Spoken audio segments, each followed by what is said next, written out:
siempre les digo, yo soy alumno de acá de esta universidad y tengo un compromiso moral hasta este año, porque esa es la última clase que voy a editar. No volveré a enseñar en unos años, por lo menos.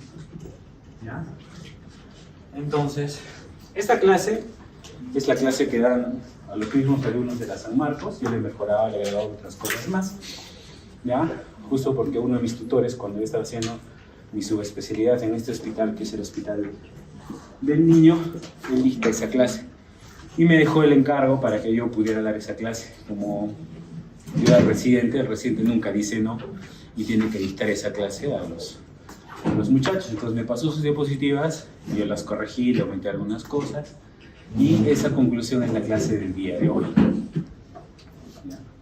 Entonces, en infección urinaria, como ustedes habrán visto en medicina interna, en pediatría, en varias clases, ¿quién la trata normalmente la infección urinaria en los adultos? Ya, el nefrólogo puede ser, pero de inicio, ¿quién la trata? O sea, ustedes van a emergencia y van a encontrar un nefrólogo en todos los lugares.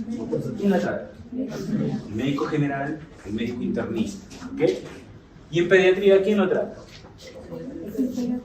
El pediatra, claro. O sea, ¿qué pasa? Como vamos a ver los síntomas en lo que es infección urinaria, los síntomas muchas veces son muy inespecíficos. ¿Ya? ¿Y eso qué cosa quiere decir? Que un niño de un mes va a decir, mierda la orina. No. Entonces son muy inespecíficos. Y estos síntomas tiene que desfocalizar el pediatra. Muchas veces es una inflamación nada más de la garganta y muchas otras veces puede ser un problema de estómago y recién cuando encuentran una alteración en el examen de los pediatras le atribuyen esto a lo que es una infección urinaria. ¿Y qué es lo que se hace cuando se tiene una infección urinaria? ¿Qué hacen normalmente? Antes de ir a la clase. Examen de orina y urocultivo y se da tratamiento antibiótico. ¿Sí? Entonces, hasta ahí, por lo menos los urólogos no entramos a tallar, no vemos nada de eso, pero sí va a haber un momento en que nosotros entramos a tallar, porque el pedir un examen de orina y un urocultivo, eso lo puede hacer cualquier persona, ¿no? Es recontra fácil y sale la sensibilidad a ciprofloxacino, etc. Y ustedes dan el tratamiento. Y es recontra fácil, ¿no es cierto? Creo que nadie le puede costar ver y dar el mismo tratamiento. ¿Sí? No, excepto, por ejemplo, ¿por qué no daría ciprofloxacino en un niño, doctor? ¿Qué cosa produce la ciprofloxacina? Para decirle al doctor Barrientos, creo que le enseña, ¿no? ¿Qué produce? Entonces, las preguntas de hoy más o menos van por ese lado, ¿ok? Entonces, si ustedes ya llevaron farmacología, saben farmacocinética, yo les voy a preguntar cosas de anatomía, que sí me las debo responder, pero lo que es infección urinaria del día de hoy, yo les voy a enseñar, ¿ok? Y si no lo saben, no hay problema, ¿ok? Listo. La parte inicial es muy general, la misma en todo lado, así que vamos a volar. La infección urinaria, ¿qué cosa es? Infección del tracto urinario. Diagnóstico, urocultivo. 10 a las 5 unidades formadores de colonia. Fácil, básico, ¿no es cierto? Respuesta inflamatoria del uroterio a la invasión bacteriana, es decir, se altera el equilibrio que existe. ¿Cuál es la vía más común, igual que en los adultos? La vía ascendente. ¿El germen más frecuente? Escherichia coli. Fácil, ¿no? Sí, preguntarán al examen. Chévere. Entonces, ¿qué pasa?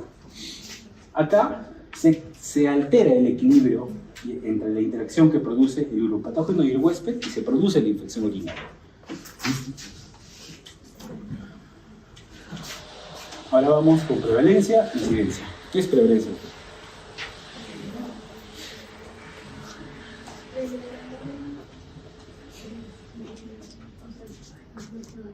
¿Qué es prevalencia, doctora? Ayúdeme. ¿Tiene dos hojitas? ¿Cómo? ¿Dónde hay más incidencia? Las hojas.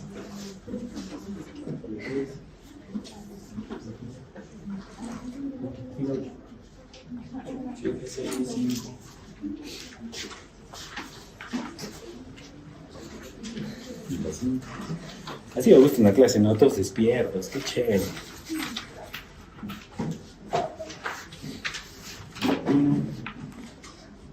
Davis, vas buscando tu muestra. Y luego.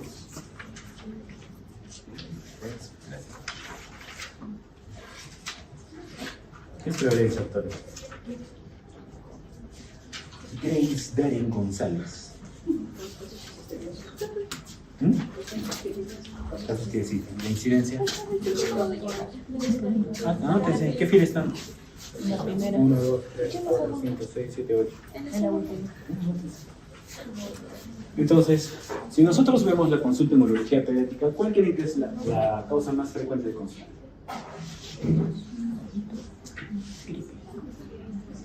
En pediatría, claro. Urología pediátrica. O en pediatría. ¿Qué es en pediatría? Infecciones respiratorias. En urología pediátrica, ¿cuál creen? Usted ve, doctora, frecuentemente niños de 5 años, un varón de 18 años que tengan infección urinaria. Yo más veo mujeres, porque la mujer tiene todo el derecho de hacer una infección urinaria al año, pero el varón es muy raro. Y el hecho de que un varón haga infección urinaria recurrente, o el hecho de que un varón nada más haga infección urinaria, eso ya lo hace complicado, porque los varones no somos complicados. ¿Es cierto? Hasta en eso, ¿verdad? Entonces, la prevalencia son los casos, como dijo la doctora, casos totales. Es el 5% de la población pediátrica. Y la incidencia viene a ser los casos nuevos. ¿Ya? Y normalmente siempre, ¿quiénes ganan? Las niñas. 3.9 cada 1000 y 1.7 niños por cada 1000. Entonces las niñas tienen mayor cantidad. Existe solo una época en la vida en la cual el niño le gana a las mujeres en infección urinaria. ¿Y en qué época es? A los 9 meses al año de edad. Pregunta de examen. ¿Quién tiene la causa? ¿Qué causa fundamentalmente esa infección urinaria? La FIMOS, ¿no es cierto? ¿Ya? Y existe otra, vamos a llamarle condición, porque muchas veces es condición o enfermedad, que viene a ser el reflujo vesicoureteral, que produce la infección urinaria y que está asociado al 30 o 40% de los casos. ¿Okay? ¿Por qué? Porque muchas veces va a haber infecciones urinarias que no se relacionan a o pacientes que tienen reflujo vesicoureteral que tienen reflujo vesicoureteral pero no hacen ningún tipo de infección urinaria.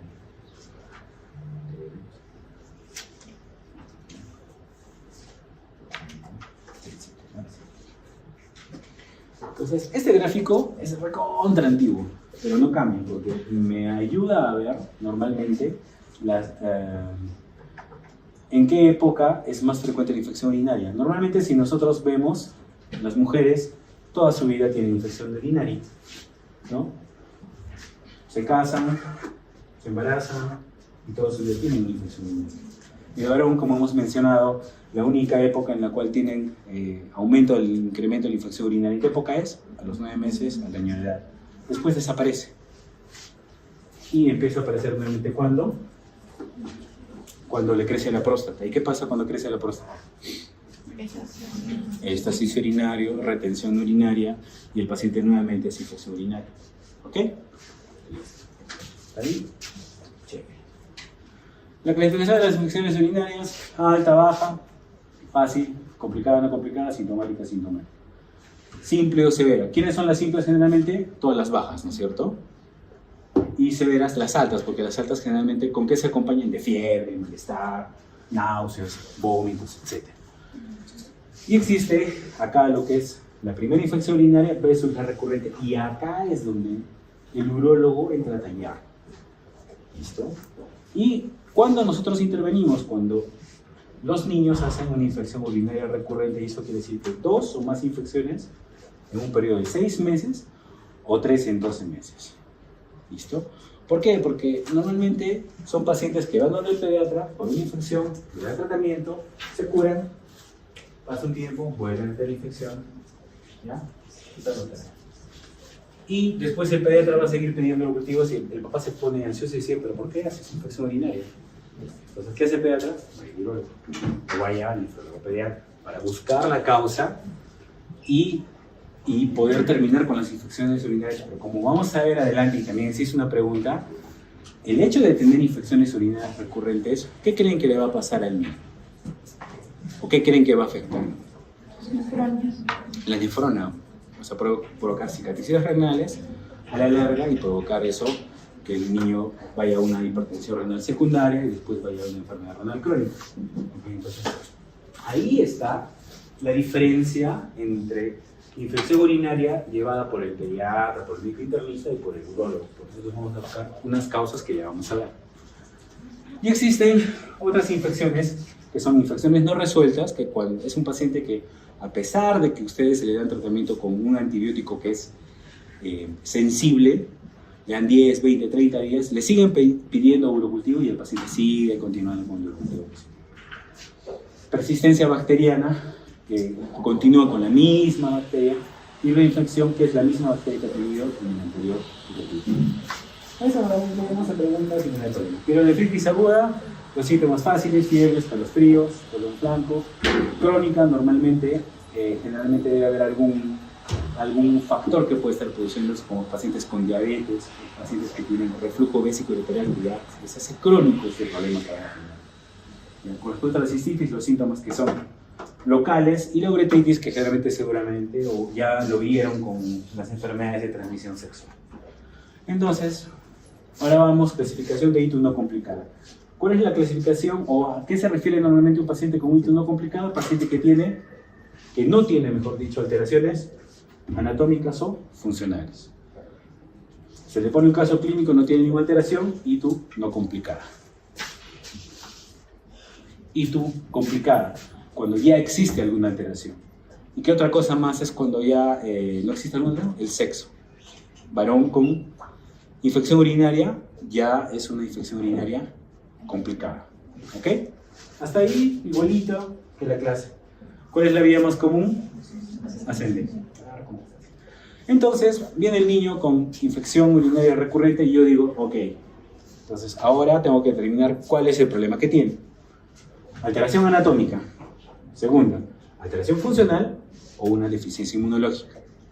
Entonces, en la alteración anatómica, ¿qué voy a hacer? Varios exámenes que tengo que determinar para ver si este paciente tiene alguna alteración anatómica o congénita que le esté provocando la infección urinaria. ¿Listo? ¿Cuál es la alteración funcional del aparato urinario? Mal llamada del aparato urinario. Fundamentalmente acá están lo que es el estreñimiento. ¿Ya? Muchos de los pediatras no le dan la importancia necesaria a lo que es el estreñimiento. El 95% de los pacientes, o el 100% de los pacientes que vienen con infección urinaria, le preguntamos al paciente, o a los papás en este caso, que tienen estreñimiento, el 95% que corrige el estreñimiento ya no regresa a la consulta, porque corrigieron el estreñimiento. Eso quiere decir que es un factor muy importante que está produciendo esto. Y el 5% restante continúa haciendo infecciones urinarias a pesar de que se corrige el estreñimiento. Entonces, ¿qué debo buscar en esos pacientes? Alteraciones anatómicas o deficiencia inmunológica. ¿Sí?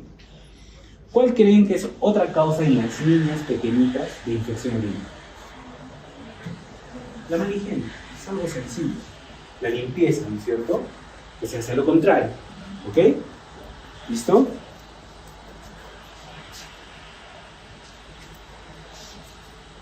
¿Saben qué de esto? El que veo distraído, veo la fila, veo qué número es y le pregunto. Más chévere, directo, ¿no es cierto? Me aprendo su nombre de paso. A ver. Condiciones fundamentales que producen alteraciones. Obstrucción, como vamos a ver, con los chicos sobre todo que han rotado conmigo, yo veo bastante la parte que hay obstrucción en la vía urinaria, ya sea en la parte de arriba, en la parte del éter medio o en la parte distal. Y con algunos exámenes vamos a ver que se puede diagnosticar esto. Infecciones urinarias, por ejemplo, en bacterias desdobladoras de ureasa, ¿no es cierto? A ver, Angie Pacori, ¿cuáles son esas bacterias? ¿Dónde están, Angie? Fila 7.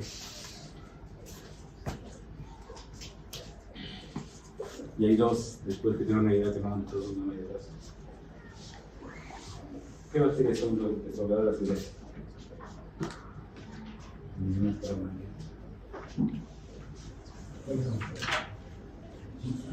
¿Hay litiasis? ¿Cuáles son las litiasis? Proteus. Proteus. Klebsiella. Pseudomonas. Así, chango. Ok. La siguiente. Anomalías congénitas, como vamos a ver. Pacientes portadores de catéteres. Necrosis papilar renal en pacientes que son diabéticos. Mielomeningocelia, problemas de falta de cierre, porque a ese nivel está lo que va a inervar normalmente lo que es la vejiga y va a producir problemas de vejiga neurogénica, ¿ya? La misma diabetes mellitus que produce también problemas en vejiga y el embarazo, que son problemas. Factores de defensa del huésped, ascensos de la bacteria, colonización perineal, de que hemos hablado, factores genéticos, etc. Son las partes de biología. Y algunos factores de defensa del huésped. El esmegma es un factor de defensa del huésped, sí, pero siempre y cuando este esmegma esté dentro del prepucio y no lo sacamos todavía, es un esmegma que es estéril. En cambio, cuando el esmegma sale y ya se ve y no se limpia alrededor de la uretra, este esmegma ya es contaminado y puede producir infecciones urinarias. ¿Ok? Lo que es importante nosotros que debemos saber es que en los pacientes que son no circuncidados, ¿ya? El 95% de estos pacientes puede tener tendencia a tener una infección urinaria, pero no siempre esta es la causa. ¿Listo? Y también lo que se ha visto es que 10 a 20 veces el incremento de la incidencia de ITU en estos pacientes se ha encontrado que es una coincidencia que sean circuncidados, pero muchas veces no es la causa. ¿Ya? Por eso es que no a todos esos pacientes se les va a indicar circuncisión, excepto en quienes. Doctora, usted que estaba con su gorro. Excepto en quienes le indicaría circuncisión. Le pongo el caso, un niño de 5 años con infección urinaria, con un Callaba 1, ¿le diría circuncisión?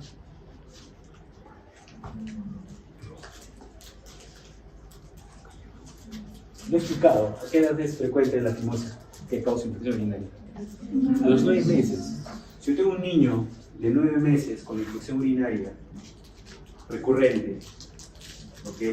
Le hago circuncisión y veo que su pene no sale, que es un Callaba 1, que no se puede ver la cabeza del pene. ¿Le hago circuncisión? Sí, porque estoy en la edad que me está provocando infección urinaria. Si tengo un niño de 5 años que tiene un Callaba, que sí se ve la cabeza del pene, hace infección urinaria, ¿la circuncisión será la fimosis será la culpable de infección urinaria? No, lo más probable es que no. O sea, en medicina nada es absoluto, pero lo más probable es que yo tenga que buscar otra cosa. ¿Ok?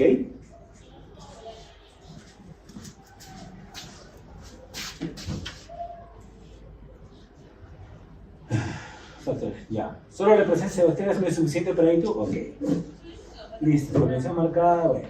Vamos a ir a lo que es el tema, porque si no, la doctora Noemí, que sigue enseñando microbiología, supongo, va a agarrar y ellas pertenecen. Muy bien, vamos, toma de muestra. ¿Cómo se toma la muestra de orina de los niños? Va a depender de la edad, ¿no es cierto? Entonces, como los niños, algunos no colaboran con lo que es la toma de muestra, existen unas bolsitas que es la bolsa colectora. Se coloca y se toma la muestra. El cateterismo también puede ayudar para poder realizar, o la punción suprapúbica, generalmente se hace en quienes, en neonatos. El chorro medio en quienes se indica generalmente en niños, los cuales sí pueden colaborar para poder parar la micción y poder orinar. Generalmente el examen de orina, los leucocitos tienen que ser mayores a 5 o 8 para que sean aumentados. Muchas veces si estos no están tan elevados, se puede indicar o una probable infección urinaria con la presencia de lo que es la esterasa leucocitaria de los nitritos. Ya, entonces papayita. Todavía seguimos en tema de pediatría, en la parte general, no hemos llegado a nada a lo que es neurología. Esto siempre es pregunta de examen. ¿Listo? ¿Cuándo nosotros tenemos un diagnóstico de un urocultivo positivo? Cuando es de chorro intermedio, mayor de 10 a la 5. Cuando es por cateterismo, mayor de 10.000. Y cuando es por punción suprapúbica, basta una para que esto sea positivo, hasta menos de 10.000, ¿verdad? Síntomas. Menores de 2 años, resumen, inespecífico. náuseas, vómitos, puede haber hasta diarrea, ¿no? Lo cual me puede indicar que puede ser cualquier otra cosa. ¿Quién se encarga de hacer esto? El pediatra, ¿ok? ¿Listo? Y siempre el consejo es acá, siempre verla como complicada, ver la recurrencia, etc. Pero lo que nosotros tenemos que ver es que es un síntoma inespecífico. Los niños empiezan a tener mayor edad y estos síntomas ya empiezan a agregarse síntomas específicos de la vía urinaria, poliquiuria, tenesmo, etc. Pero continúan todavía algunos síntomas inespecíficos.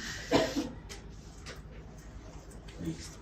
En lo que es imagenología, que vamos a estar viendo, fuera de la historia de cálculos, nos va a ayudar para determinar obstrucciones en algún lugar, ya sea la presencia de cálculos, estrechez o tumores, ¿no es cierto? En la radiografía, ¿qué tipo de cálculos se ven?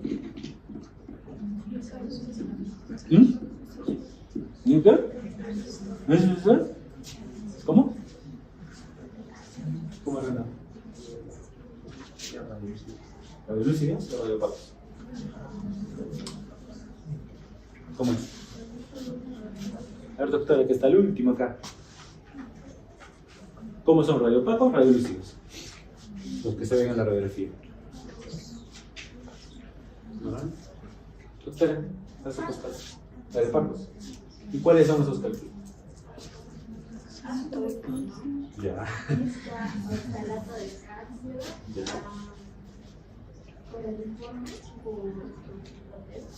¿Se ven los coraliformes? ¿Se ven bien? ¿Se ven? Ya. ¿Alguno más? ¿Los de cistina se ven o se ven?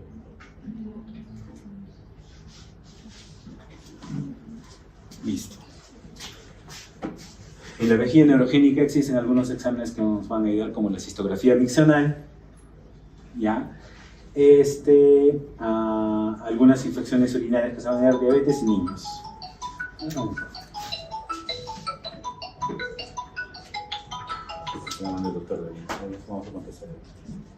Vamos de frente a lo que nos importa. Imagenología. ¿En qué nos ayuda la radiografía en las infecciones urinarias para ver causas? Fundamentalmente, ¿qué? Cálculos, radiopacos, como dijo su compañero. Pero ¿cuál es el diagnóstico gold estándar para cálculos en la vía urinaria? Tomografía simple de abdomen y pelvis sin contraste, ¿ok? Así, de esa manera. Segundo examen, urograma excretor. ¿Qué es el urograma excretor? Se coloca una vía, se coloca sustancia de contraste, la cual llega a los riñones y en determinados tiempos se va tomando placas, ¿no es cierto? 3, 5, 15, 10 minutos, llega al riñón y se va pintando hasta que se elimine el contraste y podamos ver cualquier alteración que hemos mencionado, ya sea vejiga neurogénica, cálculos, alguna alteración, etc. Eso es lo que se hacía en la antigüedad. El más específico actualmente viene a ser la tomografía y la resonancia, que nos va a indicar estructuralmente cómo está la vía urinaria. Y después vienen los problemas o los exámenes que vienen a ser, como es el radiorenograma, ¿no es cierto? Hay algunos acá que sí saben leer radiorenogramas y otros seguramente no, ¿verdad? ¿Sí? ¿Les han enseñado a leer radiorenogramas? Entonces, hoy día aprendemos, ¿listo? Entonces, yo les explico ahora y después me van a decir a qué se refiere esa parte obstructiva o no obstructiva. Pero por ahí hay una sorpresa que no les enseño a mi grupo, justamente pensando en la clase de hoy, que vamos a preguntarle a uno de los muchachos. ¿Ok? Entonces, el radiorenograma puede ser de dos tipos. Recuerda, o sea, en realidad son tres: MAC3, DMSA y DPTA. Lo que tienen que tener en la cabeza es que el DMSA es para ver cicatrices renales. ¿A qué se refiere eso? Viene el radionucleótido que se inyecta por la vía endovenosa y ustedes van a tener estas imágenes. ¿Cuál es la imagen más uniforme que existe? La primera, ¿no es cierto? La segunda, ven que ya no capta el radionucleótido, al igual que el celular. Entonces, ¿cuál es el paciente que tiene más cicatrices renales? El segundo y el tercero. Para eso es el DMC, suficiente. En segundo lugar tenemos el DPTA y el MAC3. ¿Por qué se usa más el DPTA? Porque el MAC3, su costo más o menos bordea los 4.000 a 5.000 soles realizado. Es más específico, pero no tiene nada que inmediar de salud al DPT. Entonces, ¿en qué consiste este examen? Se administra el radionucleótido, viene al riñón. ¿Qué pasa cuando llega al riñón? Se incrementa la cantidad en el riñón, ¿verdad? Llega, lo va pintando. Y llega un momento en que, ¿qué va a hacer el radionucleótido cuando está en el riñón? Va a salir por el uréter, se va a excretar y se elimina. Por ende, baja y cae. Y nosotros le agregamos en la orden, ponemos el radiorenograma con DPTA más test de furosemida. ¿Por qué? Porque si yo administro furosemida, ¿qué va a pasar con el radionucleótido? Se elimina más rápido, ¿no es cierto? ¿No sé? Ok, listo. A ver, doctor, ¿qué es la furosemida? Claro. Es un... ¿qué es? ¿Un diurético de qué? El guachimán me dice que es un diurético.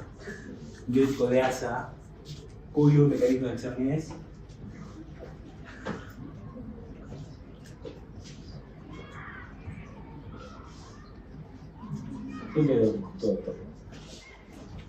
¿Dónde actúa el diurético de asa?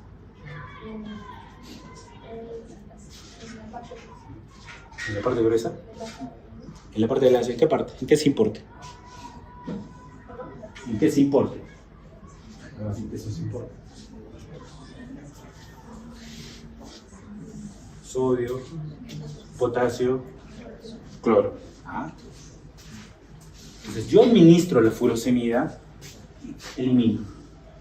¿Qué pasa si tengo una obstrucción en la vía urinaria? No se elimina. Se va hacia arriba, no tiene el washout, se va hacia arriba. Entonces, ese examen me ayuda a ver que el paciente tiene una obstrucción en la vía urinaria. Y yo me doy cuenta porque veo las imágenes. Y se pintan en la mano. ¿Cuál es la otra diferencia con la tomografía? Este lado no es el lado derecho, es a la inversa. ¿Ok? Fácil, ¿no es cierto? ¿Sí? Sí.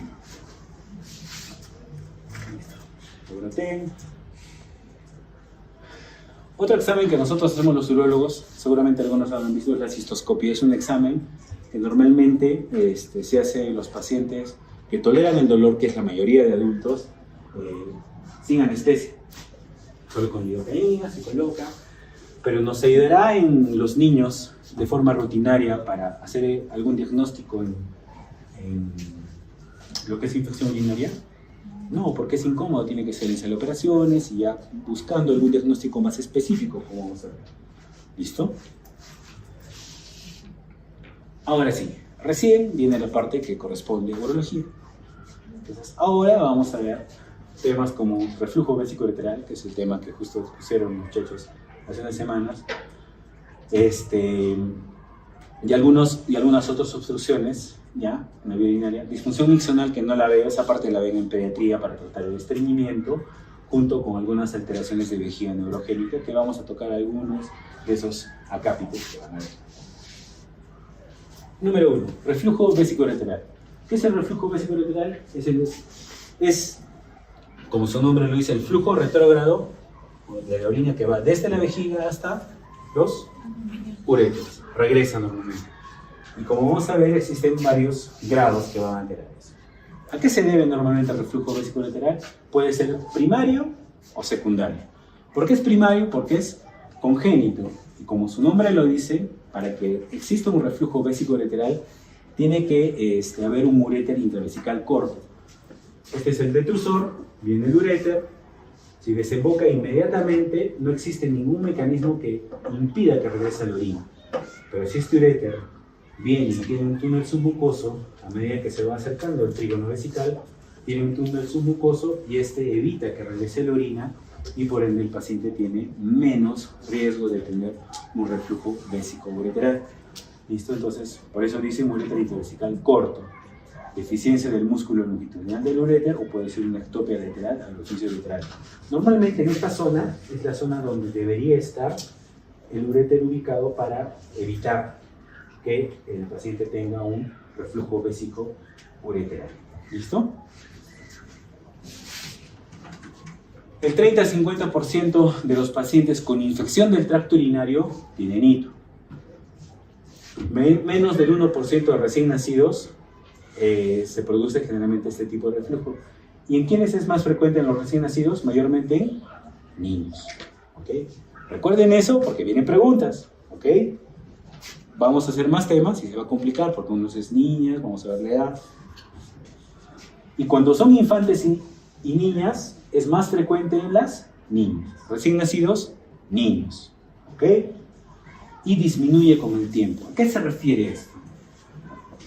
Se refiere a que con el crecimiento, ese túnel intravesical se puede ir formando con el paso del tiempo. ¿Y hasta qué punto nosotros podemos esperar? ¿Hasta qué edad creen? ¿Hasta qué edad?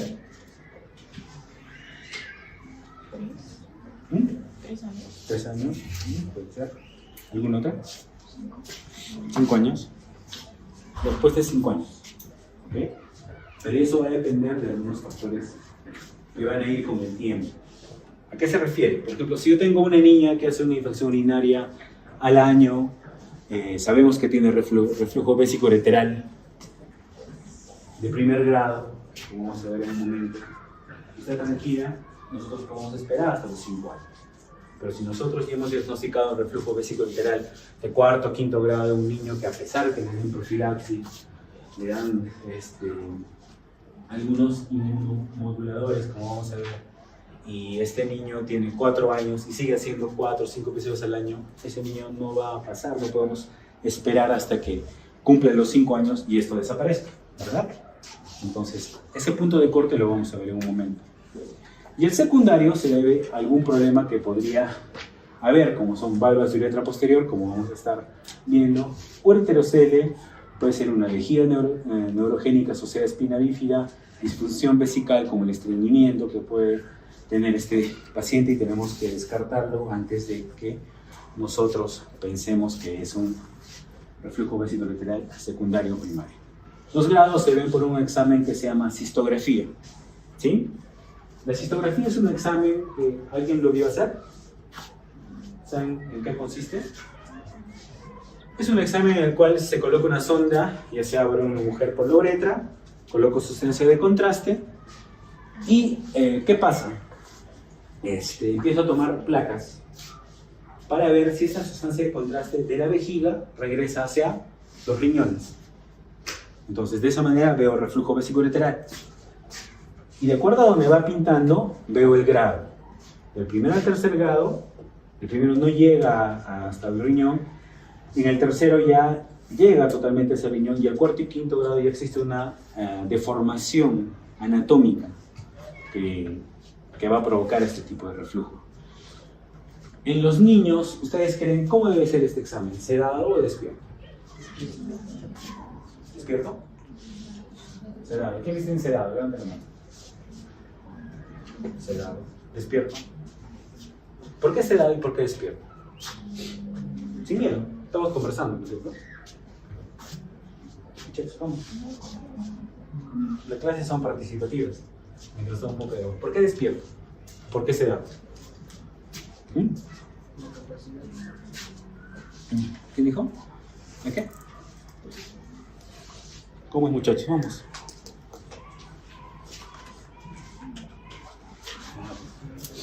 Ya que nadie quiere. O sea, ese lado, o sea, los niños no colaboran. Ya. Se va a mover, no se va a poder tomar ningún paliacta Ya. y no va a ser, o sea, siento que No, no sería muy útil, No. sí. ¿Alguien más? Sí, porque el examen consta de, digamos, 2 partes. Una es cuando está con la vejiga llena, la situación y es cuando vacía. Toman los platos, así necesitan que esté despierto para que pueda hablar. Que se despierta. ¿Alguien más?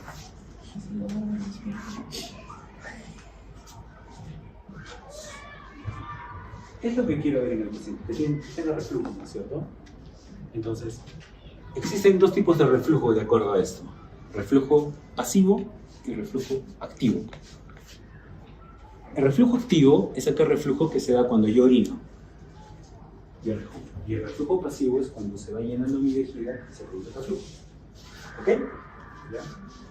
Entonces, este es un examen funcional que tiene que tomarse con el paciente despierto. Así le incomode, así le moleste. Tenemos que colocar la sonda y colocamos sustancia para ver cómo está el funcionamiento de la vejiga. a la vez. ¿Listo? ¿Y en qué me ayuda que sea pasivo o activo? Yo les cuento una anécdota.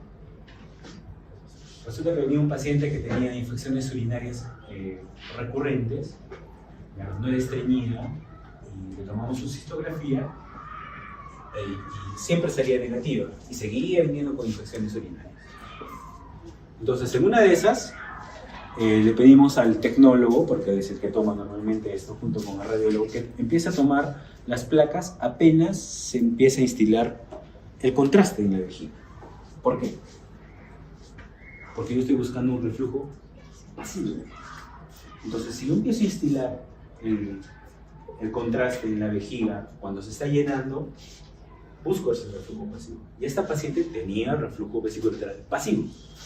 No tenía. Entonces, hubo bastante tiempo que le ponía la sustancia, y porque como es un anito, están que la agarran, que para que evite eso, recién empezaban a tomar las placas cuando ya la vejiga estaba llenando.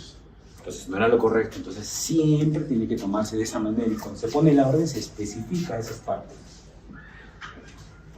Estos reflujos, como mencionamos, pueden resolverse espontáneamente hasta los 5 años, pero va a depender del grado. ¿Ya? Los grados 2 se resuelven casi espontáneamente todos. Grado 3, en la mitad, y viene el grado 4, 5, y los que son bilaterales, que muchas veces es muy difícil que puedan resolverse solos. ¿Ya? Entonces, ¿qué creen que nosotros hacemos cuando existe un reflujo vesicoureteral? ¿Qué tenemos que hacer los urólogos? Si la patogenia es que tienen un túnel submucoso corto, ¿qué tenemos que hacer los urólogos? Fabricar un túnel submucoso. Es lógico. La urología es lógica. A todos mis amigos yo les digo, ¿qué es eso? Es lógica, es algo recontra fácil, solo es lógica nada más. No hay que pensar mucho, solo que tienen que estudiar bastante los que piensan. ¿No es cierto? Entonces, viene el tratamiento abierto y el tratamiento endoscópico. ¿En qué consiste este tratamiento? Yo agarro, veo el uréter, corto, saco todo el uréter y le fabrico un túnel con una pinza, punto, y coloco un catéter doble J. ¿Y en qué consiste el tratamiento endoscópico? Entro con un cistoscopio, ubico el meato ureteral e inyecto una sustancia endoscópica que está a base de ácido hialurónico, que normalmente viene con las marcas Dexel, Deflux y Bantris, y hago un túnel submucoso para que la orina no pueda regresar. Normalmente el tratamiento endoscópico solamente es en el primer, segundo hasta tercer grado, y el implante ureteral se hace en el grado 4 a 5 o en los que sean bilaterales. ¿Listo? ¿Cuánto creen que cuesta un frasco de 1 centímetro de sustancia antirreflujo?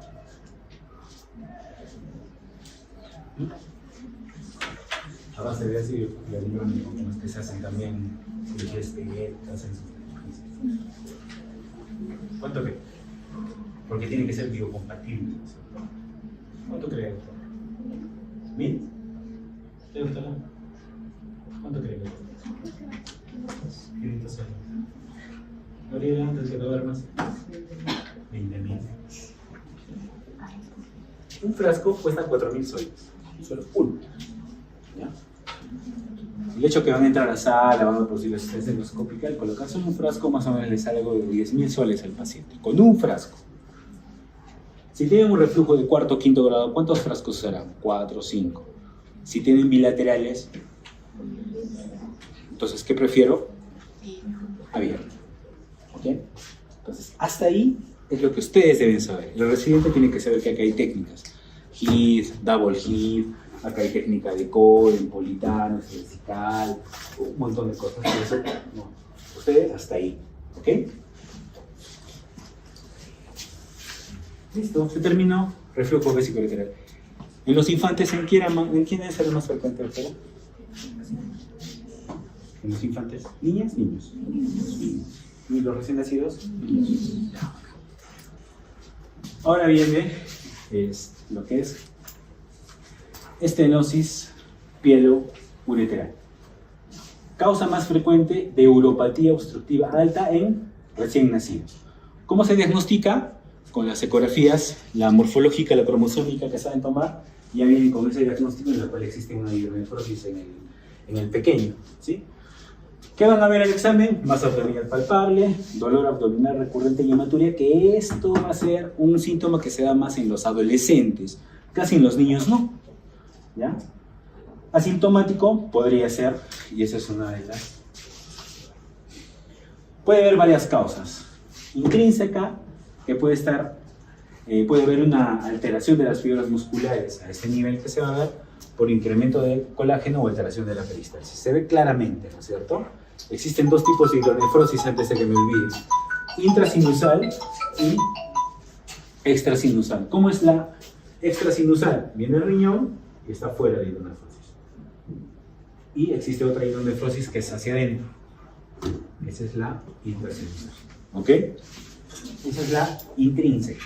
Y la extrínseca es cuando tenemos un vaso aberrante, o sea, un vaso que cruza y obstruye el uréter, ¿no? O por una fibrosis periureteral, y la otra causa es el uréter retrocavo, en la cual el uréter va detrás de la cava, ¿no es cierto? Sarela Stark. ¿Quiénes forman la cava? Inferior.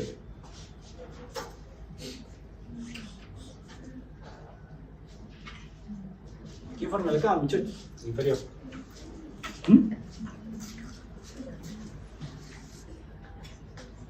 María Francesca Cayata Muchacha. ¿Dónde está? ¿Quién forma la cava inferior?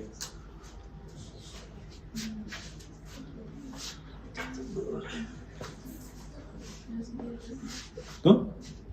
¿Les qué? ¿Les qué? Les ilíaca.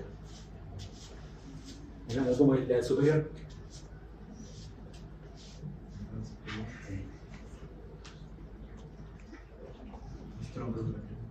Ajá.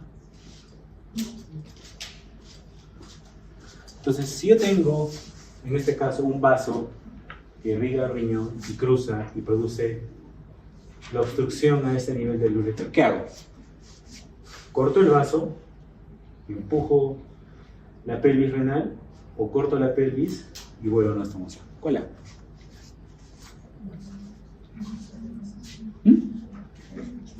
¿Cuál es el doctor? ¿Cuál es el?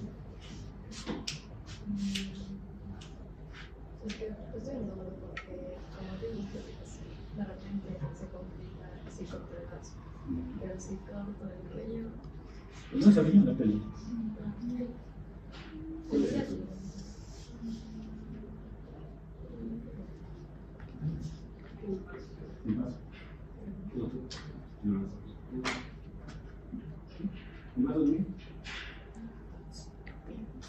¿Qué es eso? Entonces, si voy por esa lógica, tengo el uréter retrocavo, voy a cortar la cava, hago la y pues anastomoso la cava. Fácil, ¿no es cierto? Entonces, lo que yo tengo que hacer es acá, más fácil es reparar el riñón, pero colocando mi catéter, etc. Entonces, ¿qué hago? Porque si yo corto este vaso polar, esto se va a poner negro, esa parte del riñón, se va a poner negro. ¿Okay? Entonces, en ambos casos, lo que yo hago se llama una pieloplastía. ¿Qué significa? Corto y vuelvo a anastomosar. Corto y vuelvo a anastomosar. ¿Ok? ¿Listo? Entonces, ¿cómo se hace el diagnóstico? La ecografía hemos mencionado que tiene que ser una ecografía de la segunda semana, porque existe una interconsulta que muchas veces, no sé, los muchachos que nos han visto en emergencia, cuando vemos las interconsultas, esto es fácil, decimos, ya, corre, resuelve esto, lo mandamos al R1 para que... ¿Por qué tiene que ser una ecografía de las 2 semanas? Porque muchas veces existe lo que es una hidronefrosis fisiológica que se da en las 2 primeras semanas en el recién nacido. Entonces, existen muchas veces varias interconsultas en un neonato, porque es tomar una ecografía. Dicen, paciente con hidronefrosis, paciente de 3 días de edad que presenta a la ecografía hidronefrosis bilateral. ¿No? Sugerimos ablación para ver, urgente. Sí. Entonces, ¿qué hacemos nosotros? Yo voy a la interconsulta y digo, ¿no es cierto? Para hacer el diagnóstico, ¿qué necesito? Una ecografía después de las 2 semanas, porque tengo que saltearme que sea esa una hidronefrosis fisiológica. ¿Qué más tengo que pedir al paciente? Cistografía visional. ¿Por qué? Porque existe reflujo vésico-ureteral asociado en un 25-30% de los casos. Y tengo que pedirle un radiologograma diurético, ¿ok? ¿Cómo es esta curva? ¿Es una curva? ¿Cómo es esta curva? ¿Normal o anormal? Normal. ¿Y esta curva? Anormal. Obstructiva, ¿no es cierto? Ya. Ya, ¿y esta curva? Mira, del medio. ¿De qué habla? Puede ser una obstrucción parcial. O sea, se obstruye un rato después. Ya. ¿Tú qué más? A ver, ¿qué más? No tengo miedo. ¿Qué? ¿De miedo? Entonces.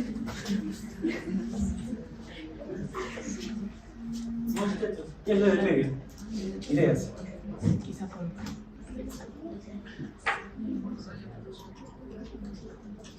En primer lugar, ¿hay obstrucción o no hay obstrucción? No hay obstrucción. Pues, ¿pero qué corresponde?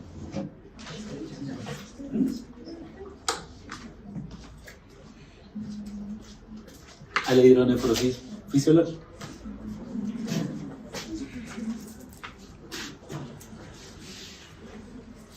La técnica para hacer la piroplastía tiene su nombre, se llama la piroplastía de Anderson Hayes. Ustedes, piroplastía y punto. ¿Ok?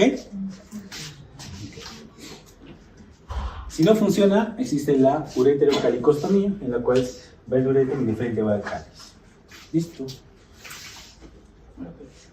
Terminamos. ¿Cuál es la causa más frecuente? ¿En qué edad es más frecuente el reflujo vésico-ureteral en infantes?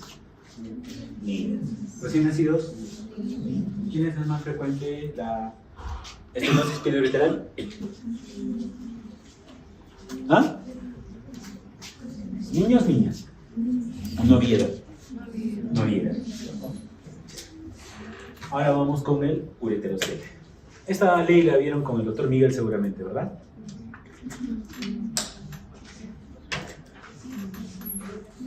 ¿Sí? Entonces, viene... ¿Sí la han visto, no es cierto? ¿O no ha revisado su YouTube? Porque ¿cuántos tienen en la clase? Viene el pilón superior, pilón inferior. Cada uno es un independiente, siempre y cuando sea un doble sistema pielocalicial completo. ¿El pilón superior dónde termina? Abajo. El pilón inferior, arriba. ¿Dónde sucede el ureterocele? En el pilón superior que desemboca en la parte inferior. ¿Sí? Es una dilatación quística. ¿En quiénes es más frecuente? Las más complicadas, las mujeres, ¿no es cierto? ¿Por qué digo complicadas? Cuando yo estoy en la consulta y veo a un niño que está por entrar a la consulta, ¿qué yo digo? Ya, fimosis criptorquía, qué fácil, ¿no? Toquear, examina, no sé qué. Viene una chica, una mujer, y yo digo, pucha, media hora. Porque yo tengo que estudiar todo esto para descartar todo eso. ¿Me entienden? ¿Ya? Entonces, ¿es más frecuente en quiénes? Las mujeres. La ley está asociada ahí. Pero en los adultos, generalmente, ¿hay ureterocele? Sí, pero es solo un solo sistema nada más. ¿Okay? Fundamentalmente, el ureterocele se da en los meatos ectópicos. ¿Recuerdan? Había el gráfico acá de lo que es el reflujo vésico-ureteral que estaba en B, en la zona que no había reflujo. Ectópico es cuando está debajo del esfínter. ¿Listo? Y se va asociado. Entonces, se le detectan igual por ecografía, está asociado a infección del tracto urinario, etc. ¿Quiénes quieren ser radiólogos? ¿Alguien por acá? A ver. Una fila, doctor, del 1 al 8. A 8, creo que no hay 8. Hasta la 7. El 7. Del 1 al 3, ¿el número? 2. María Ángela Negra. A ver, doctora, ¿qué ve en la tomografía?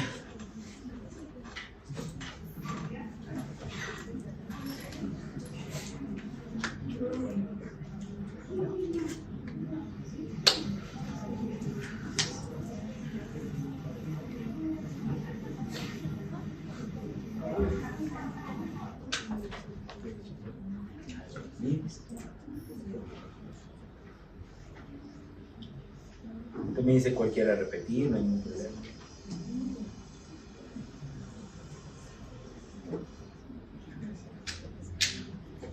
¿Repetimos alguna? ¿La primera? Ok.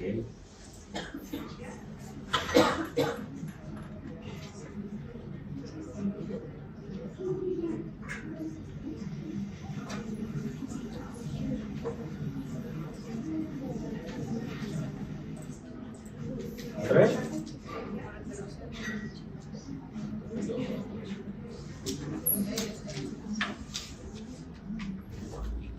¿Qué va a gustar?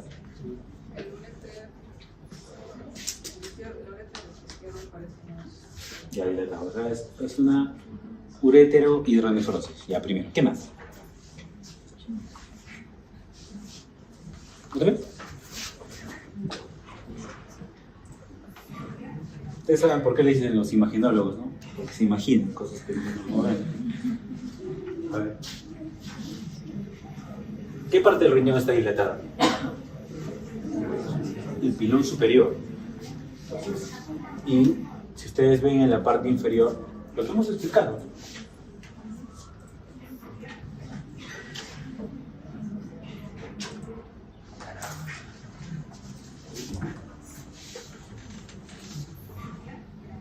Y acá está. Acá hay una bolsa. El ureterocele. Que va arriba y el uretero hace como un bucle acá antes de entrar hacia el pilón superior. Y acá se ve. Y el ureterocele viene y hace un bucle y viene. ¿Sí? Entonces, esta es una niña con un doble. Me acuerdo todavía de su caso, es una niña que viene de Tacna, un doble sistema pielocalicial completo, ¿ya? Con un ureterocele. ¿Listo? Yo recuerdo mucho este caso porque no netamente el uterocele, sino que de mi primera guardia en el hospital del niño viene una paciente con esto, que le sale por el introito vaginal y no podía orinar.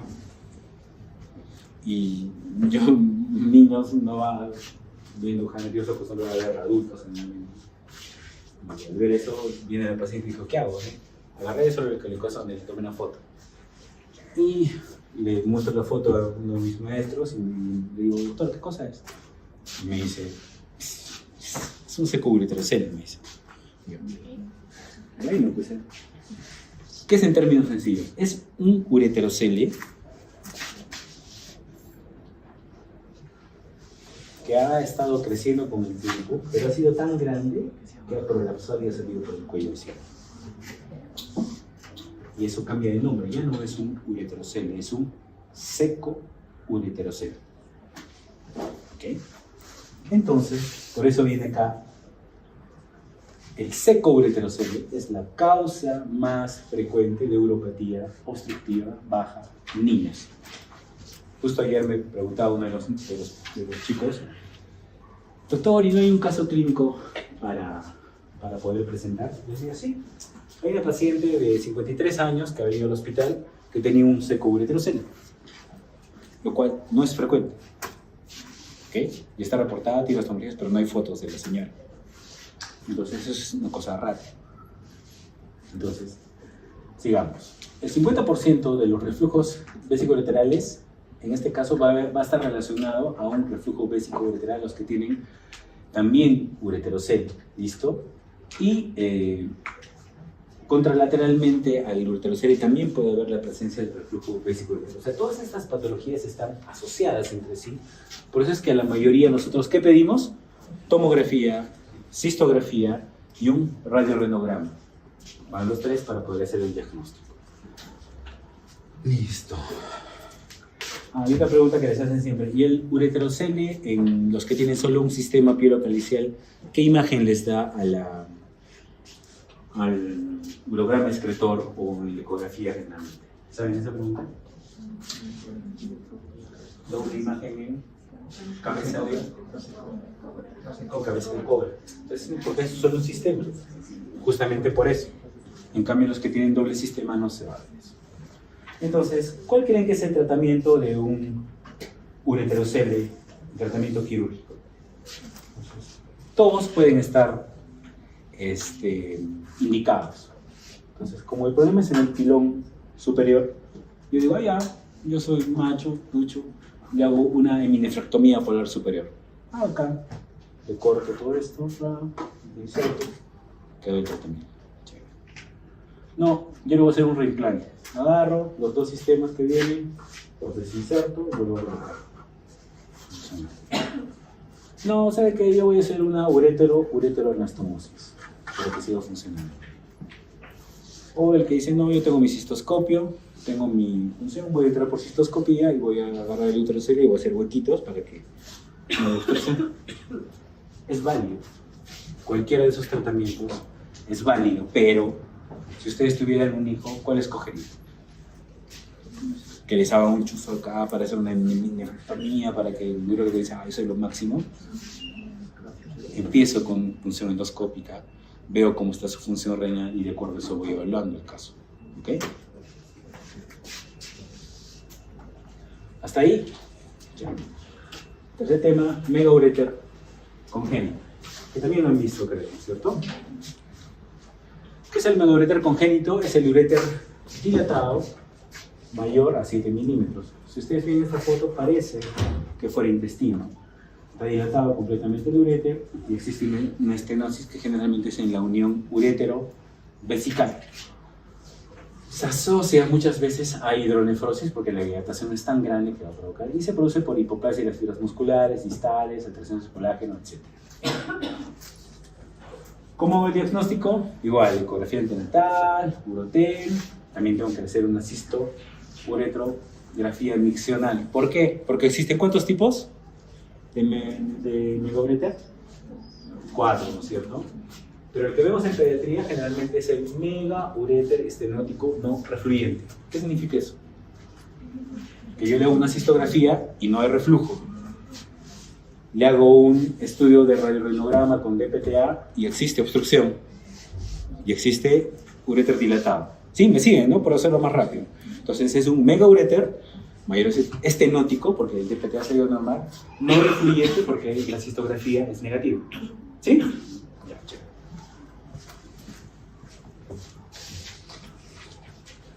Normalmente estos pacientes, como se ha visto, el que yo le haga reimplante porque va a haber una estenosis, muchas veces solo va a alargar la vida de ese riñón para que no pueda entrar en la diálisis. Pero al final se va a volver a estenosar. Se puede volver a cerrar. Y ahí vienen los problemas. Entonces, cuando nosotros operamos esto, tenemos que indicarle al papá o a la mamá que estos problemas muchas veces van a ayudar a que su función renal se prolongue. Hace poco, no sé con qué grupo, vimos una chiquita que operé de un megaureter, ¿no es cierto? Y era monorrena. Y ahora venía porque otra vez su DPTA, el nefrólogo pediatra lo envió porque estaba obstruido. Pero la niña orinaba. Entonces, pero la mamá me dice, no, pero otra vez hay que hacer exámenes. Pero digo, pero si tiene un riñón y está orinando y el DPTA me dice que está obstruido, ¿a quién le hago caso? ¿Al DPTA o a la clínica? La clínica manda, ¿no es cierto? Eso es lo que nos enseña siempre, la clínica manda. ¿Listo? Entonces, pero igual hemos enviado por la tranquilidad de la mamá a hacerle todos los exámenes otra vez para ver en qué va. Listo. Valvas y uretra posterior. Esta sí es una enfermedad netamente de ¿quiénes? De los varones, ¿no es cierto? Entonces, no existen valvas y uretra posterior en mujeres. Eso no existe. Esa es generalmente la frecuencia. Causa más común de uropatía obstructiva baja en recién nacidos. ¿Cómo creen que van a estar los riñones dilatados en estos pacientes? ¿Quién me dice? Si el problema está acá en la uretra.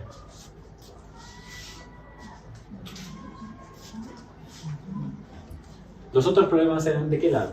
Unilaterales. este problema, ¿qué encontraré en ecografía en estos niños?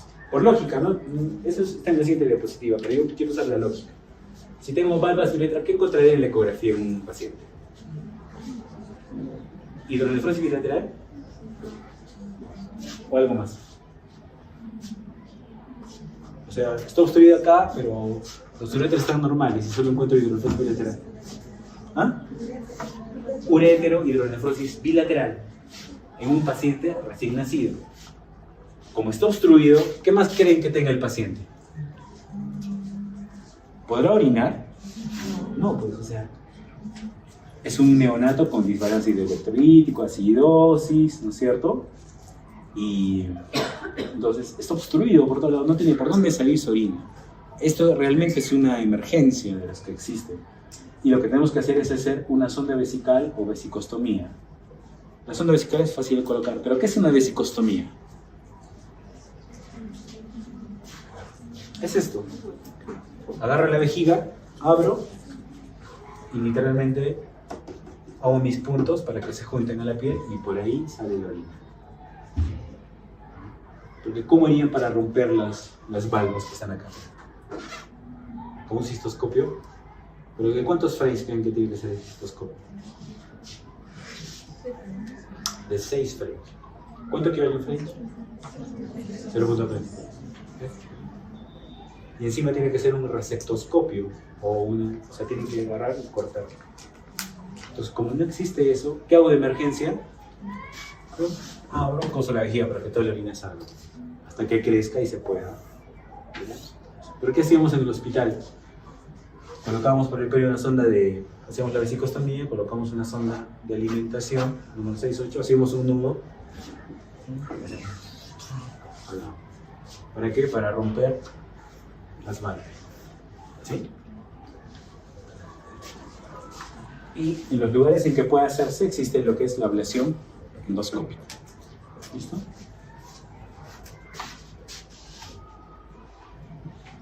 Entonces,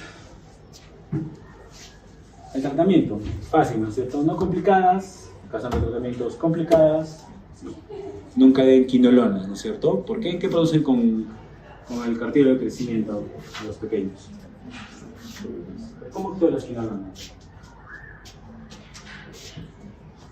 Se voy a preguntar a Vivian. ¿Cómo actúan? ¿Qué revisaste? Lo que provocaba en los niños era neuropatía. Ya, negativo de uno. Tenía una indicación de gas, creo que hasta los... No, a partir de los 18 años. Ya. Entonces, todo eso que está ahí no falta mencionar, ¿no es cierto? Siempre es importante no tratar la bacteriuria asintomática. ¿Qué es la bacteriuria asintomática?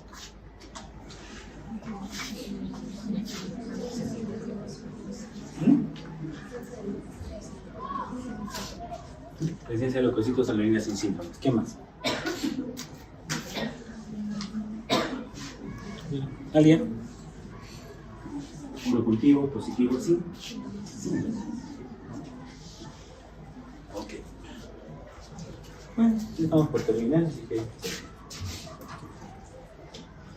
En los niños, prevención, buen hábito miccional. Los niños ahora son los que paran con el celular, ¿no es cierto? Por todo lado. Se olvidan de orinar, ellos prefieren jugar y siguen orinando. Los niños tienen que orinar cada 3 o cada 4 horas. Evitar el estreñimiento. Este es un pilar que un montón de pacientes que querían hacerles histografía, tomografía, corrigieron eso y las infecciones urinarias en serio desaparecen. Pero el tratamiento es con papás que son comprometidos. ¿Ya? No es que solamente le dan tratamiento cuando se sienten, no, cambio la alimentación, cambio el suelo. Evitar la colonización local, hemos hablado del esmegma. El esmegma normalmente es bueno y es malo, dependiendo en qué lugar está, entonces hay que limpiarlo. La circuncisión está indicada siempre y cuando, por la edad, 12 meses. Los jugos de arándanos funcionan. ¿Han visto esa propaganda? Todo, no, arándano, come para que te ayude. ¿Ayudan o no ayudan? ¿Qué creen? ¿Sí? ¿Qué comen arándanos ustedes? Creo que hay problemas ahora con los arándanos en Estados Unidos. Pero los arándanos, si me da trabajo revisar los análisis, no sirven para nada. ¿Ya? absolutamente para nada. Pero solo existe, si existe unos inmunomoduladores que vamos a ver que sí existen. No por hacerle propaganda al laboratorio, sino que lamentablemente son los únicos que existen. ¿La lactancia materna ayuda? Creo que sí. Los inmunoestimulantes sí, yo les voy a mencionar cuáles. Entonces, acá vienen algunas razones para la evaluación temprana. Evitar la reinfección es importante dentro de los primeros 18 meses tratar eso. Evitar lo que son las cicatrices renales, ¿no es cierto? Que es muy importante para evitar siguientes infecciones urinarias. Para eso nosotros hacemos las intervenciones quirúrgicas, etc. Y acá viene lo que es los inmunomoduladores, que es el Urovaxón. Lo encuentran en Incafarma, en las cadenas grandes. Es un muy buen medicamento, entre comillas, porque es como el Bronchovaxón en las vías respiratorias y el Urovaxón de las vías urinarias, como vacunas que se viene de 6 miligramos. Generalmente son cepas liofilizadas de Escherichia coli, previenen las infecciones y se dan en niños mayores de 4 años porque solo existe la presentación en cápsulas o en tabletas, ¿ya? Y normalmente la administración se da por 6 meses. Los 3 primeros meses una tableta diaria que se va a dar el cuarto, quinto y sexto mes, solamente los 10 primeros días. ¿Listo? Entonces, ¿cuál es el problema de esto? El costo. Porque la mayoría de los pacientes que tienen infecciones del tracto urinario, ¿qué es lo que usan? Profilaxis, quimioprofilaxis, que es las dosis del antibiótico, pero a menor dosis. Entonces, este tipo de tratamiento más bien sí les ayuda en lo que es el Urovaxón. Pero ¿cuál es el problema? Costos, hasta 350 soles mensuales. Ya, entonces son casi, multiplican eso por 4, entonces no todos tienen la capacidad adquisitiva para eso. Conclusiones. La recurrencia de hito en niños es producida mayormente por alteraciones funcionales y anatómicas. Lo que primero tienen que ver es el estreñimiento, hábitos de higiene, cómo se están dando estos hábitos, ¿ya? Y recién después de haber descartado todo eso, recién se vuelven invasivos para poder ver todos los exámenes que les he dicho. En ausencia de alteraciones anatómicas o funcionales, recién puedo dar lo que es el Urovaxón. El niño está descartado completamente toda una buena cistografía, como les he mencionado, para descartar esos problemas. Y el tratamiento con antibióticos ha quedado bastante resistencia y la profilaxis igual. Por eso es que muchas veces se prefiere los inmunomoduladores, pero lamentablemente en nuestra medio no todos pueden acceder a eso. ¿Listo? Y pueden ayudar bastante los inmunomoduladores. A mí, yo he tenido pacientes que de tener 6 infecciones al mes, que no tenían nada, llegan a tener al año, llegan a tener 1 a 2 infecciones al año con respecto a esto. Listo, vamos a las preguntas. Ahora sí, ustedes hablan.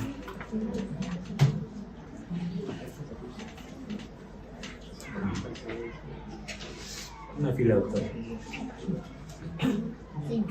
Fila 5. Número 5. 4. Joana Solano Pineda.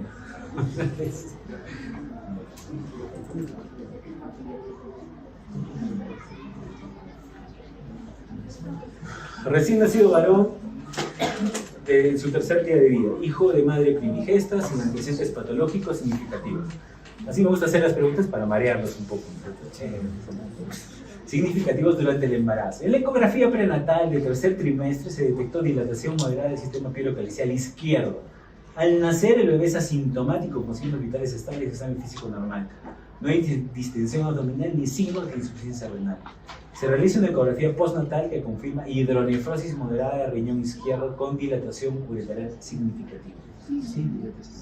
¿Cuál es el diagnóstico más probable?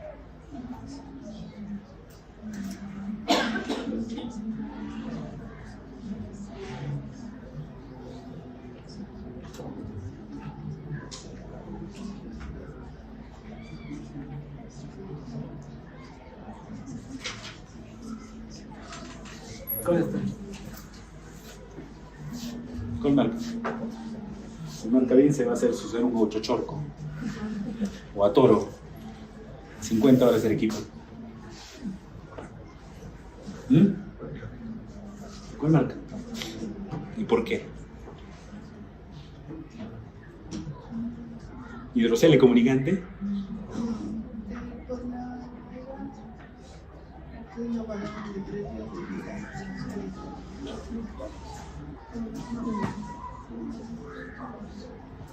La primera la descarta, ¿no es cierto? ¿O sí? Dice cuarto grado, ¿tiene histografía? Me dice. Ureterocele, dice, tiene tomografía que evidencia doble sistema. Válvulas de letra posterior ya es varón, pero tiene uretero hidronefosis bilateral. No. Hidrocele comunicante. ¿Sí? Ya. La siguiente.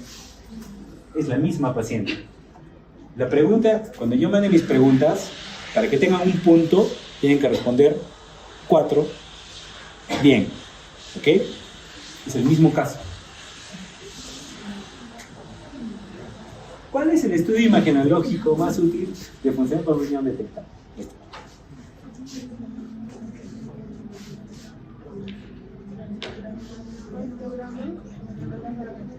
Programa intravenoso. Regalo diurético. Ya. Chévere, ya tienen 0.5.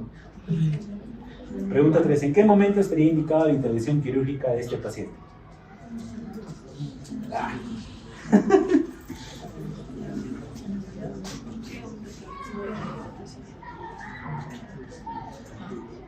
¿Cuál es? Ya vieron la pregunta, la respuesta.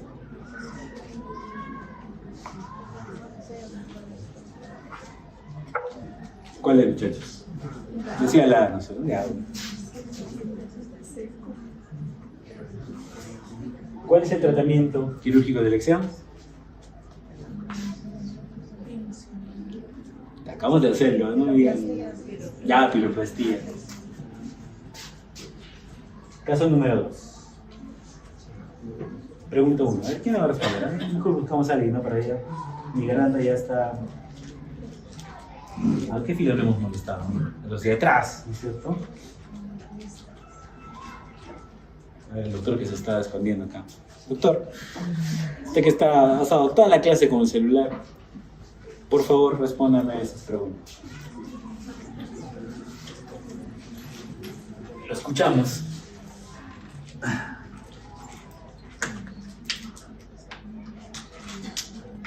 Doctor.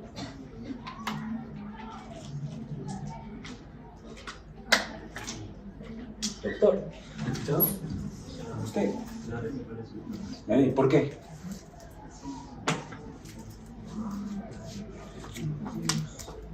¿Cuál de los siguientes no se considera una indicación de imagenología en su primer episodio?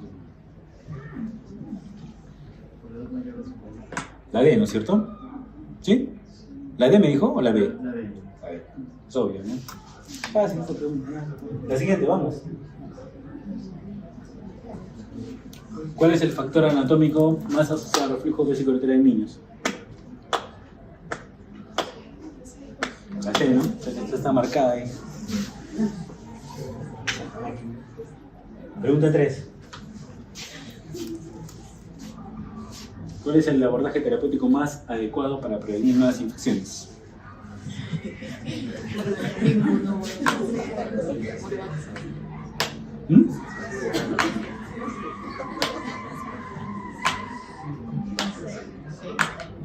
¿Cuál es?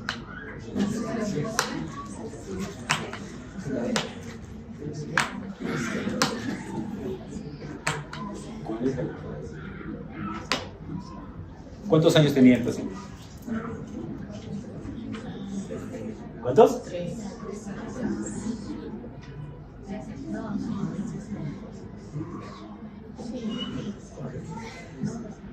¿Cuál es? Robaxón. 4. ¿Cuál es la complicación más temida a largo plazo en este paciente?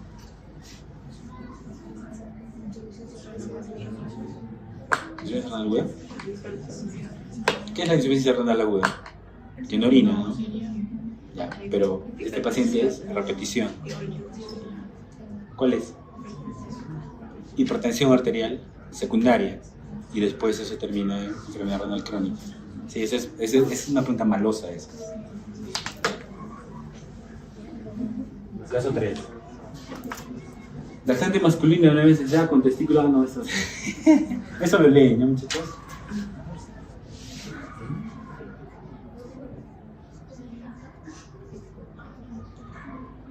Ya, esto. Niño de 5 años de edad con antecedentes de mielomeningocele y sonda vesical permanente. Presenta múltiples documentadas infecciones urinarias. Tiene historia de disfunción disonal y estreñimiento severo.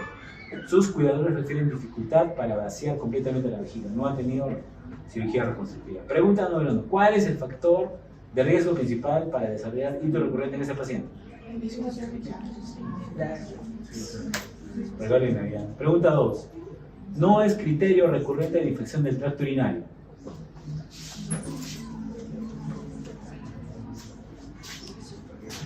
¿Cuál es? La C, ¿no es cierto? Son máquinas. Creo que la siguiente voy a poner al inicio de las preguntas, ¿no? ¿Cuál es el manejo más recomendado para prevenir nuevas hitos? Más recomendado. Recuerden, lean bien la pregunta. El más recomendado.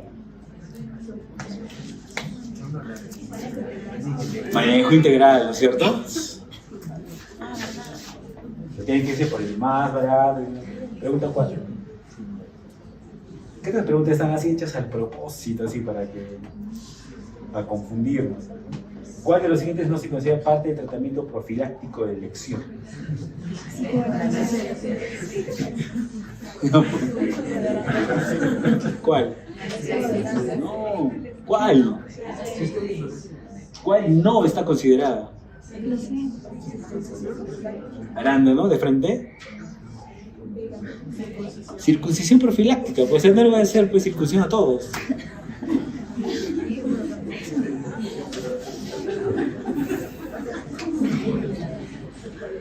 Ya está. La 6.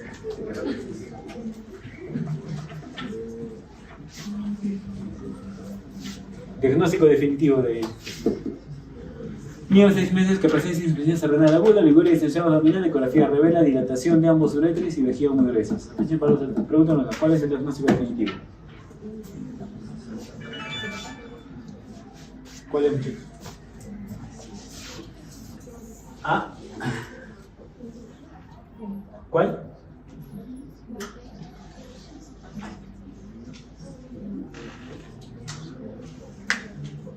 ¿Cuál es?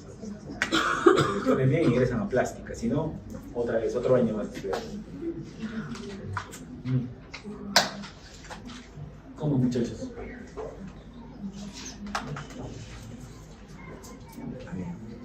Fátima Osorio Villegas. A ver, Fátima.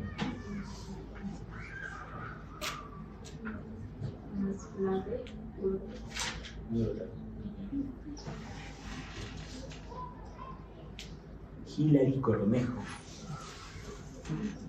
¿Quién es Hilary Cornejo? A ver. ¿Cuál marcas?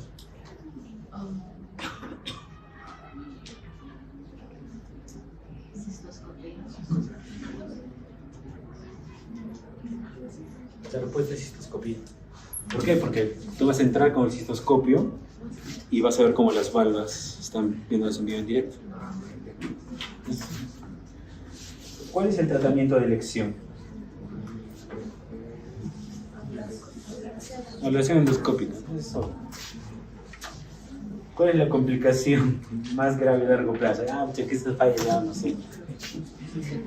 Traslado a que enfermería, no sé. Odonto. ¿Cómo es? ¿Ah? ¿Cuál es? La B, insuficiencia renal crónica. Ya, chicos, entonces, el mundo de la medicina no es nada complicado siempre y cuando se sepan algunas cosas. Entonces, de las preguntas que están acá, yo voy a enviarlas tal cual al examen. ¿Ok? Así que acuérdense no a la respuesta. Entonces, acá en las diapositivas que faltan, tienen para que amplíen su cariño por la urología pediátrica, fimosis, escroto agudo, ¿ya? Y lo que es testículos no descendientes. ¿Listo? Entonces se dejo en la carpeta. Ya nos veremos pronto. Cualquier duda, cosa en las que le pueda ayudar, siempre muchachos estamos ahí. Yo, como les digo, siempre tengo